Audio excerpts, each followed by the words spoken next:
Unajua hata hero linunuliwa pikipiki. Imagine mimi namaliza high school unanijengea kibanda ya kushona viatu. Like amea Cobra. Wewe kumbe uko hapa. Shida ni gani tena? Mama ni nini? Umepost na niyo kwa status. Sio ni babangu tu ndio lazima ningempost. Father's Day. Babako. So, uniza post babako na mimi usinipost. Huyu ni demu yako. Anajilinganisha na baba yako. Kwani ametumwa? Wacha kierero, wacha kuingilia mambo yetu. Sasa ungenipost before umpost.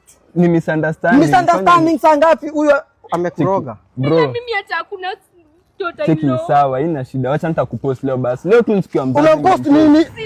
Ningempost. Anajilinganisha na baba yako. Bro, unaona umefanya aende. Hebu toa hii kofia uone kama hewa itaingia kwa kichwa. Cheki bro, umeniharibia. Hebu tingiza kichwa usikie kama kuna kitu damu ndani ama ni damu tu na meno. Bro, sasa ameenda sasa. Ameenda anajilinganisha na baba yako.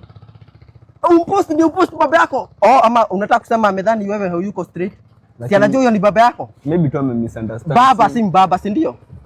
Ameenda una make sense lakini. Si ndio hiyo nini mbaya?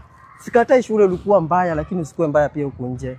Sawa sawa. Kupata dia imaanishi utumiwe vibaya na hawa watu. Ndio kwa maana kuheshimingi na ndio maana na juu ulinunuliwa pikipiki, mimi nikimake it ati nikibai gari nikugonge kidogo uweze kunichomea. Asiwezi kuchomea. Tumetoka hizo hivi vya nimeona ukirizo na tumetoka mbali sana.